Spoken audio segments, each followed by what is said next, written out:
त्यांचे M for मनहा in USA या आपल्या यूट्यूब चॅनलमध्ये मनापासून खूप खूप स्वागत करते। अमेरिकेमध्ये येण्यासाठी प्रत्येकाची स्वप्न असतात, काहीची स्वप्न पूर्ण होतात तर काहीची स्वप्न पूर्ण होत नाही। आणि प्रत्येकालाच माहिती आहे अमेरिकेमध्ये आल्यानंतर भरपूर पैसा मिळतो, लक्झरी लाईफस्टाईल असते, मोठमोठ्या गाड्या असतात, मोठमोठी स्कूल्स आणि कॉलेजेस असतात, त्याचबरोबर इथले वेदर सुद्धा खूप छान असते। पण इथे आल्यानंतर आपल्याला किती खर्च लागतो राहण्यासाठी आणि आपण किती सेव्हिंग करू शकतो हे प्रत्येकालाच माहित आहे असे नाही। त्यामुळे आजच्या व्हिडिओमध्ये मी तुम्हाला सांगणार आहे की अमेरिकेमध्ये एक अंदाजी महिन्याचा किती खर्च असतो, म्हणजे USA मध्ये कॉस्ट ऑफ लिव्हिंग किती राहते आणि एक सॉफ्टवेअर इंजिनियर इथे आल्यानंतर किती सेव्हिंग करू शकतो। जर तुम्ही अमेरिकेमध्ये यायची प्लॅनिंग करत असेल तर हा व्हिडिओ तुम्हाला नक्कीच उपयोगी पडेल, त्यामुळे हा व्हिडिओ तुम्ही एंड पर्यंत नक्की बघा। आणि जर आज तुम्ही चॅनलला पहिल्यांदा व्हिडिओ बघत असेल आणि चॅनल सबस्क्राइब नसेल केलं तर चॅनलला नक्की सबस्क्राइब करा, म्हणजेच तुम्हाला असे छान छान व्हिडिओचं नोटिफिकेशन हे नक्की मिळेल। आणि मला हे सांगायचं आहे की जसं महिन्याचा खर्च हा एकदम फिक्स नसतो आणि तो प्रत्येक फॅमिलीचा खर्च हा थोडाफार वेगळा असू शकतो, पण आजच्या व्हिडिओमध्ये मी जे तुम्हाला सांगणार आहे हे एक ऑन अँड ॲव्हरेज कॅल्क्युलेशन मी तुम्हाला सांगणार आहे की एक अंदाजे महिन्याचा खर्च किती येतो आणि आपण किती सेव्हिंग करू शकतो। जर तुम्ही वेस्ट किंवा ईस्ट कोस्टला राहत असेल तर तिथे राहण्याचा खर्च सुद्धा जास्त असतो आणि तुम्हाला सॅलरी सुद्धा जास्त मिळते। आम्ही अशाच वेस्ट कोस्टला वॉशिंग्टन स्टेट मधील व्हॅनक्युअर शहरामध्ये राहतो, जिथे सॉफ्टवेअर इंजिनियरची ऑन अँड ॲव्हरेज सॅलरी ही $100,000 असते। डॉक्टरची सॅलरी ही $150,000 ते $200,000 असते। टीचरची सॅलरी ऑन अँड ॲव्हरेज $70,000 ते $80,000 एवढी असते। सो इथे काही जण मी जी ॲव्हरेज नंबर सांगितले यापेक्षा काही जण जास्त कमवतात तर काही जण कमी सुद्धा कमवतात। आजच्या व्हिडिओमध्ये आपण एक ॲव्हरेज सॉफ्टवेअर इंजिनियरची एक ॲव्हरेज सॅलरी बघणार आहे, जी की $100,000 ही आहे। यानुसार आपण सगळे कॅल्क्युलेशन बघूया। आणि $100,000 म्हणजे आजच्या रेटमध्ये इंडियन रुपीज मध्ये होते हे 83 लाख रुपये। तर सुरुवात करूया मोठ्या खर्चापासून, तो म्हणजे की इन्कम टॅक्स। जर सॅलरी म्हटली तर टॅक्स हा येणारच आणि इथे सुद्धा डिफरंट टॅक्स आहे, जसं की फेडरल टॅक्स आहे, सोशल सिक्युरिटी टॅक्स आहे, मेडिकेअर टॅक्स आहे आणि काही स्टेटमध्ये इथे स्टेट टॅक्स सुद्धा आहे। वॉशिंग्टन स्टेटमध्ये स्टेट टॅक्स नाही आहे। जसं मी तुम्हाला सांगितलेलं आहे की आपण on and average salary consider करणार आहे $100,000। सो $100,000 हे येतं 25% स्लॅब मध्ये। जर आपण टॅक्स अमाऊंट जर मायनस केली 25% तर आपल्याला हातात मिळणार $75,000, म्हणजेच महिन्याला आपल्या हातात मिळणार $6,250। तर दुसरी गोष्ट म्हणजे आपला रेंट म्हणजे आपला राहण्याचा खर्च। जो राहण्याचा मीन्स रेंटचा खर्च आहे तो आपल्या मंथली खर्चामधला आपल्या सॅलरी मधला एक मोठा पार्ट आहे। जसं इथे राहण्याचा खर्च डिपेंड करतो की तुम्ही कोणत्या स्टेटमध्ये मूव्ह होणार आहे आणि त्यातल्या त्यात तुम्ही कोणत्या सिटीमध्ये राहणार आहे। जसं मी इथे वॉशिंग्टन स्टेटमध्ये सिएटल या राजधानीमध्ये जर तुम्ही राहत असेल तर तिथे राहण्याचा खर्च हा जास्त आहे ॲज कम्पेअर टू व्हॅनक्युअर सिटीपेक्षा जिथे आम्ही राहतो। मी तुम्हाला एक एक्झाम्पल देते की पुणे मुंबईचं जर आपण बघितलं तर मुंबई सिटीमध्ये राहायचा खर्च आणि रेंटचा खर्च हा जास्त आहे ॲज कम्पेअर टू पुणे, कारण मुंबईची पॉप्युलेशन जास्त आहे पुण्यापेक्षा। सो सेम केस असंच इथे सुद्धा आहे। सिएटलमध्ये आमचे काही फ्रेंड्स राहतात आणि तिथे जो राहण्याचा खर्च आहे, जो अपार्टमेंटचा रेंट आहे, म्हणजे 1 BHK अपार्टमेंटचा रेंट जवळपास $2,000 ते $2,200 आहे आणि जर 2 BHK अपार्टमेंटचा रेंट पकडला तर जवळपास $2,500 ते $2,800 आहे। सेम अपार्टमेंट कॅलिफोर्निया किंवा न्यूयॉर्क मध्ये जर बघितलं तर तिथे $3000 ते $4000 एवढा हा रेंट असतो, कारण तिथे पॉप्युलेशन जास्त आहे, त्यामुळे तिथे कॉस्ट ऑफ लिव्हिंग ही जास्त आहे. सेम अपार्टमेंटची प्राइस व्हॅन्क्युअर मध्ये जर बघितली तर 1 BHK ची जवळपास $1600 ते $1800 एवढी आहे आणि 2 BHK चे अपार्टमेंट आपल्याला जवळपास $2000 ते $2200 या रेटनी इथे मिळतात. जर तुम्ही सिंगल किंवा मॅरिड विदाउट किड्स असेल तर तुम्ही 1 BHK निवडू शकता आणि जर तुमच्या सोबत किड्स असेल तर तुम्हाला 2 BHK लागेल. तर आपण ऍव्हरेज होम रेंट व्हॅन्क्युअर मध्ये कन्सिडर करूया. दोघांसाठी येते $1700 आणि जर तुम्ही विथ किड्स येत असेल तर आपण $2100 हे बघू कन्सिडर करूया. घराचे रेंट हे सिटी लोकेशनवर पण डिपेंड करतं. जसं की तुम्ही जर डाऊनटाउन एरियामध्ये व्हॅन्क्युअर मध्ये जर येत असाल तर तिथे राहायचा जो रेंट आहे हा जास्त असतो, कारण तो एरिया हा सिटीचा मेन एरिया आहे. जर तुम्ही दुसऱ्या एरियामध्ये बघत असेल तर तिथे रेंट हा थोडा कमी असतो. आणि जर तुम्ही ऍज अ बॅचलर असेल तर तुमचा जो अपार्टमेंट रेंट आहे तुम्ही अदर बॅचलर सोबत शेअर सुद्धा करू शकता.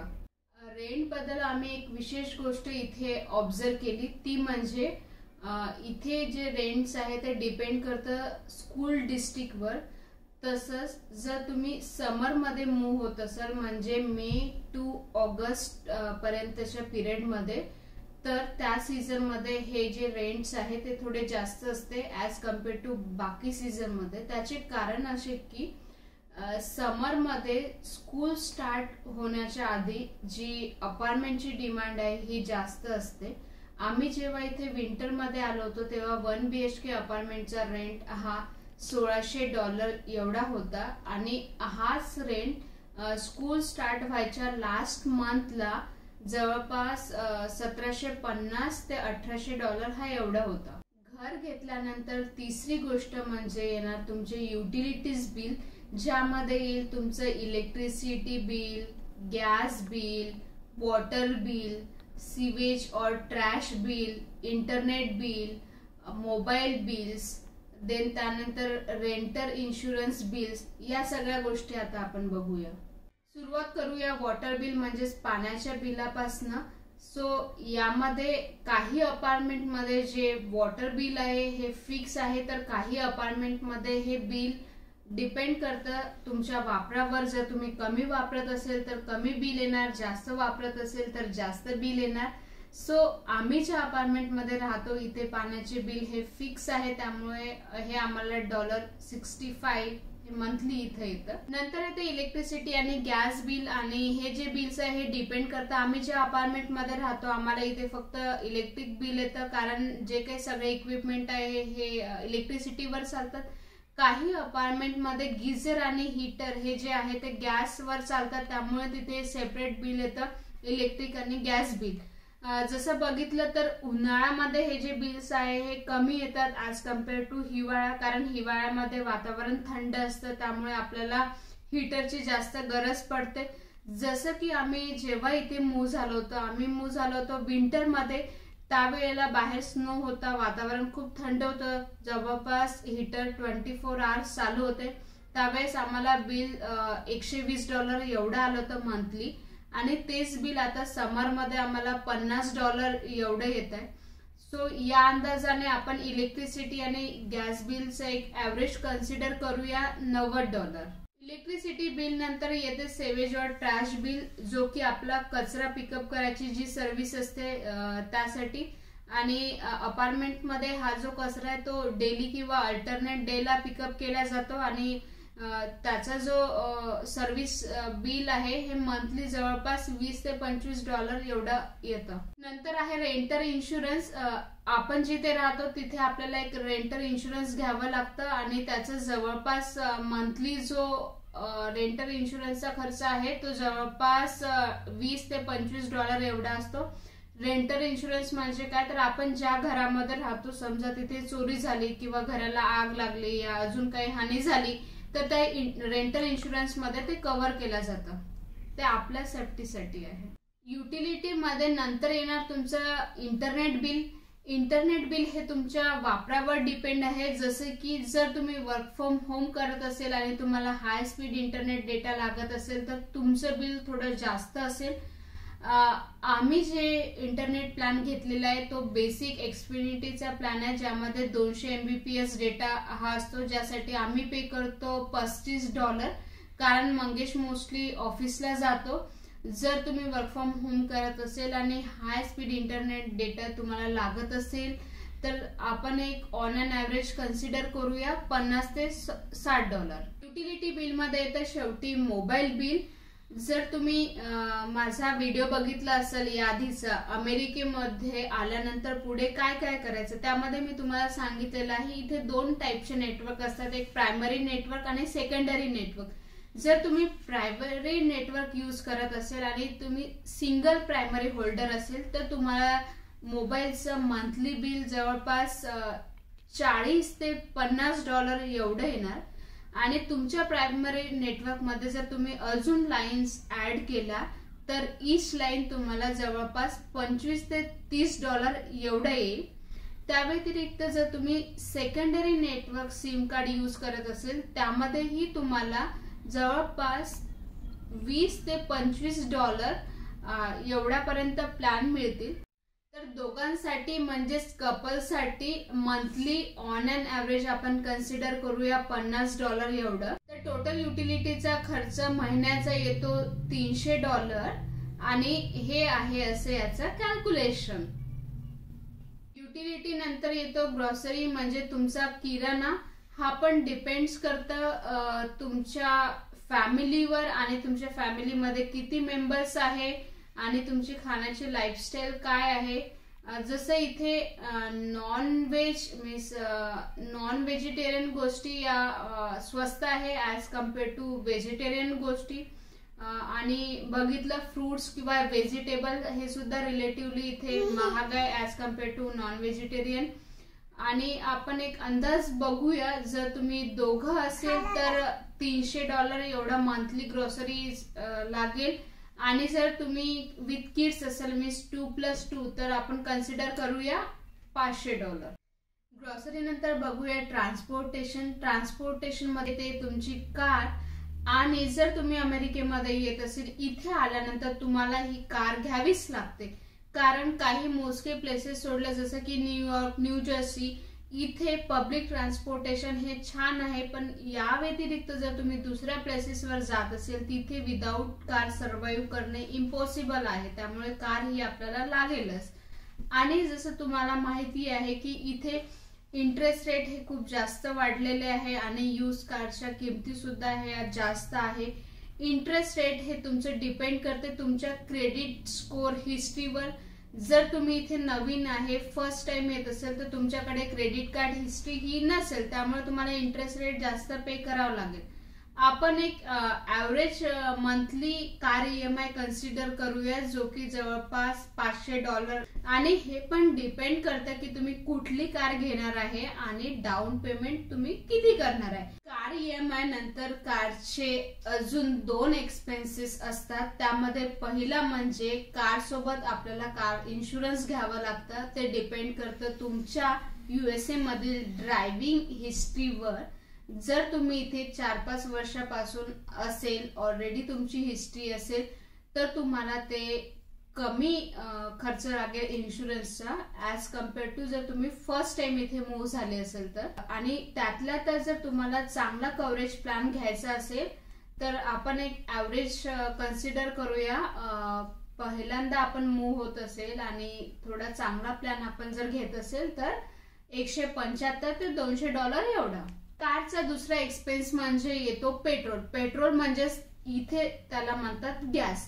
तर त्यामध्ये जसं की आपण ग्रॉसरी घ्यायला जातो, परत ऑफिसला डेली जात असेल, त्या व्यतिरिक्त जर आपण विकेंडला कुठे दूर आपण फिरायला जात आहे, सो या सगळ्याचं आपण कन्सिडर करूया $125 ते $150 एवढं. सो हा जो गॅसचा म्हणजेच पेट्रोलचा खर्च आहे हा व्हॅरी होतो की तुमचं ऑफिस किती दूर आहे, तुम्ही डेली ऑफिसला जात आहे या वन्स इन अ वीक ऑफिसला जात आहे, किंवा जे पण तुमचे वीकेंडचे प्लॅन्स आहे, हे जवळचे आहे दूरचे आहे, हा वॅरी करतं. पण एक आपण ऍव्हरेज बघितलेलं आहे $125 ते $150 एवढं. आम्ही इथे आल्यानंतर नवीन टोयोटा कॅम्री घेतली होती आणि जर तुम्ही त्याचा व्हिडिओ बघितला नसेल तर तो नक्की बघा. मी त्या व्हिडिओची लिंक या डिस्क्रिप्शन बॉक्स मध्ये शेअर करते. त्या व्यतिरिक्त जर तुम्हाला काही क्वेरी असेल तुम्ही इथे आल्यानंतर की कोणती कार घ्यायची आहे, या अमेरिकेमध्ये कोणते मॉडेल जास्त चालतंय, यूज कार घ्यायची आहे की न्यू कार घ्यायची आहे, या व्यतिरिक्त काही असे क्वेश्चन असेल तर तुम्ही मला कमेंट बॉक्स मध्ये सांगू शकता. मला आवडेल त्याची उत्तर द्यायसाठी. यानंतर मी तुम्हाला एक ऍडिशनल गोष्ट सांगणार आहे, ती म्हणजे डे केअर किंवा प्री के स्कूल्स. सो इथे जर तुमचे मुलं 5 वर्षाच्या आतमध्ये असेल आणि हजबंड वाईफ तुम्ही दोघे पण वर्किंग असेल तर तुम्हाला डे केअर किंवा प्री स्कूलची गरज पडू शकते. त्या केसमध्ये आणि तुम्हाला एनरोल करायचं असेल डे केअर किंवा प्री स्कूल साठी तर किती चार्जेस असतात तो ते डिपेंड करतं की तुम्ही कोणत्या फॅसिलिटीसाठी आणि कोणत्या डे केअर साठी एनरोल करताय. फॅसिलिटीज मध्ये जसे ते की तुम्हाला व्हिडिओ मॉनिटरिंग पाहिजे, की तुमच्या मुलाची दिवसभराची ऍक्टिव्हिटी तुम्हाला एका अप्लिकेशन मध्ये स्कूलवाले देतील, या तुम्हाला पिकअप आणि ड्रॉप फॅसिलिटी पाहिजे, फूड फॅसिलिटी पाहिजे. तर यानुसार सुद्धा डे केअरचे रेट्स वॅरी होतात. पण मी एक ऑन अन ऍव्हरेज एक अंदाज सांगते. जर तुम्हाला फुल डे साठी एनरोल करायचं असेल तर त्याचं प्राइस आपण कन्सिडर करूया $1,500 ते $1,600 एवढं. हाफ डे साठी एनरोल करायचं असेल तर $800 ते $900 एवढं. आणि काही डे केअर मध्ये आर्ली बेसिस सुद्धा इथे असतात. त्यानंतर शेवटची गोष्ट म्हणजेच काही मिसलिनियस गोष्टी ज्यामध्ये आपल्या रॅन्डम बारीक सारीक गोष्टी येणार. सो त्यामध्ये काय असेल, जर तुम्ही वीकेंडला बाहेर फिरायला जात असाल तर बाहेर खाण्याचा खर्च येईल, त्याचबरोबर रेस्टॉरंटचा खर्च मीन्स दोघांचा जवळपास $30 ते $50 सहजच येतो. आणि या व्यतिरिक्त 10 to 20% आपल्याला तिथे टिप द्यावी लागते. ते सोडले जर तुम्ही टुरिस्ट प्लेसेसला व्हिजिट करायला जात असेल तर आपल्याला एंट्री फीस लागते. त्या व्यतिरिक्त पार्किंगचे पण चार्जेस लागतात. जसं मी तुम्हाला एक्झाम्पल देते की लास्ट मंथला आम्ही ओरेगॉन झूला गेलो होतो. अजून मी तो व्हिडिओ अपलोड नाही केलेला आहे पण लवकरच अपलोड करेल एडिटिंग झाल्यानंतर. सो तिथे आम्ही गेल्यानंतर तिथे अडल्टची फी होती $24 आणि किड्सची फीज होती $16. सो आम्ही तिघांचे जवळपास पे केले होते $64 एवढे.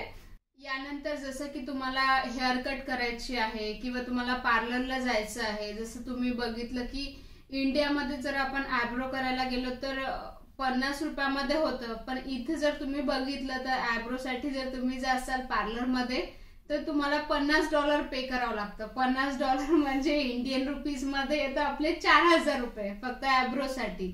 म्हणजे अशा प्रकारचे पण खर्च असतात. त्या व्यतिरिक्त येतं की मुलांचे काही बुक्स किंवा काही टॉयज येतं, नंतर काही कपडे आपण शॉपिंग करणार, त्या व्यतिरिक्त घरामध्ये काही सामान लागेल ते आपण शॉपिंग करणार, जे काही गरजेच्या वस्तू आहे किंवा अजून काही आपल्या गरजा असेल त्या. सो याचा एक ऑन अन ऍव्हरेज मी तुम्हाला सांगते की आपण $300 ते $500 एवढा पकडूया. तर आता या सर्वांची टोटल केली तर दोघांचा मंथली खर्च जवळपास $3,800 एवढा लागेल. आणि जर तुम्ही विथ किड्स असेल तर त्यासाठी आपण 1,000 एक्स्ट्रा ऍड करूया तर जवळपास $4,850 एवढा लागेल. आपण इन हँड मंथली कन्सिडर केली होती $6,250 आणि मंथली खर्च बघितला होता $4,850. जर इन हँड मधून मंथली मायनस केला तर आपल्या जवळ उरेल $1,400 म्हणजेच इयरली $16,800. आणि त्याला आपण इंडियन मध्ये जर कन्वर्ट केलं तर होतं ₹14 लाख. म्हणजे इथे आपण जवळपास वर्षाला 14 लाख सेव्ह करता येईल विथ फॅमिली. पण हा झाला तुमचा बेसिक मंथली खर्च. या व्यतिरिक्त जर तुम्ही वर्षातून 1 किंवा 2 वेळा आउट ऑफ स्टेशन काही आउटिंग प्लॅन करत असेल 4-5 दिवसासाठी त्यासाठी आपण कन्सिडर करूया $1,500. त्यामध्ये तुमचं रिटर्न फ्लाइट्स तिकीट येईल, राहण्याचा खर्च येईल, खाण्याचा खर्च येईल, सो एवढं लागतीलच. तसेच आपण यामध्ये वर्षाची एक इंडिया ट्रिप करत असू तर एकाचे झाले $1,200, म्हणजे तिघाचे झाले तुमचे $3,600. आणि आपण यामध्ये आधीच्या आउटिंग वॅकेशनचे जर ऍड केले तर टोटल होईल $5,000 एवढे. आणि आपण आधी बघितलेलं आहे की वर्षाची सेव्हिंग होत आहे $16,800. त्यामधून हे जर $5,000 मायनस केले तर आपल्याकडे शिल्लक राहत आहे $12,000. आणि त्याला जर मी इंडियन रुपीज मध्ये कन्वर्ट केला तर होत आहे 10 लाख रुपये. सो एकाच्या सॅलरीवर जर तुम्ही बघितलं विथ फॅमिली मीन्स 1 किड्स किंवा 2 किड्स तर जवळपास 10 लाख एवढं वर्षाची इथे सेव्ह होईल. यावरून आपल्याला लक्षात आलेले असेल की अमेरिकेमध्ये सॅलरी तर मिळतेच, पण इथे राहण्याचा खर्च पण किती असतो. आजच्या व्हिडिओमधून पण तुम्हाला एक ओव्हरऑल अंदाज आलेला असेल की अमेरिकेमध्ये राहण्याचा खर्च किती आहे, आपण किती सेव्हिंग करू शकतो. आज जे कॅल्क्युलेशन मी तुम्हाला सांगितलेले आहे हे मी तुम्हाला एका सॉफ्टवेअर इंजिनियरच्या ऍव्हरेज सॅलरीनुसार ऍव्हरेज सॅलरीला कन्सिडर करून मी तुम्हाला सांगितलेलं आहे. सॅलरी डिफरन्स येऊ शकतो कमी किंवा जास्त, बट एक जस्ट आयडिया येण्यासाठी. आणि आशा करते मी की आजचा व्हिडिओ तुम्हाला नक्की आवडला असेल. चॅनलला नक्की सबस्क्राईब करा. तुम्हाला अशा छान छान आणि इन्फॉर्मेटिव्ह व्हिडिओचे नोटिफिकेशन येत राहील. आणि आपण भेटत राहूया अशा छान छान व्हिडिओमध्ये. तोपर्यंत टाटा आणि स्वतःची काळजी घ्या. Bye. Thank you for watching. Like and comment. Subscribe my channel. Bye bye everyone.